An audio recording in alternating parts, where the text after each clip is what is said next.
చెప్పండి, పవన్ కళ్యాణ్ అతని రాజకీయం మీద మీ అభిప్రాయం?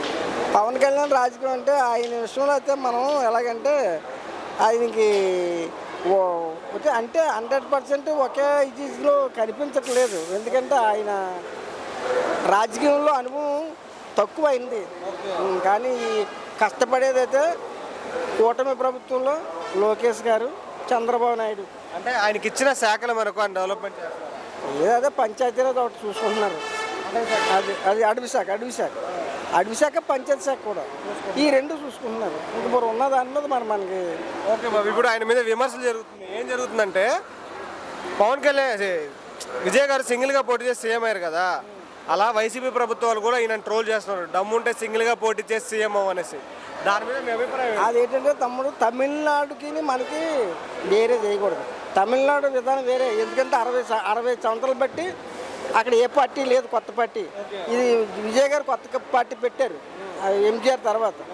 అందువలన అక్కడ ఇంతకాలం గ్యాప్ వల్ల అక్కడ అలా జరిగింది. ఆంధ్రాకి దానికి తేడా.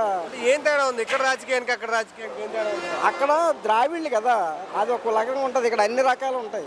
అక్కడ అలా ఏం కాదు, ద్రావిడ వ్యవస్థ ఎక్కువ ఉంటుంది అక్కడ. ఇక్కడ మనకి ఇక్కడ కూటమిలు గట్ట, కూటమి లేకుండా రావడం చాలా గ్రేటే బాబాయ్.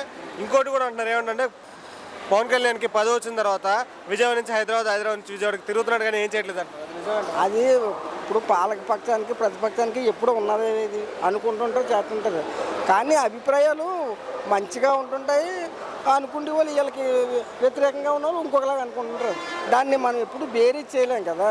ఛాన్స్ అయినా సింగిల్గా పోటీ చేస్తే సేమ్ అయ్యే ఛాన్స్ అది మట్టుకి చూడాలి, వేచి చూడాలి. ఎందుకంటే మనం చెప్పేయడానికి మనం అంత ఇదేం కాదు, కానీ వేచి చూడాలా, చూసిన తర్వాత వెళ్తుంది.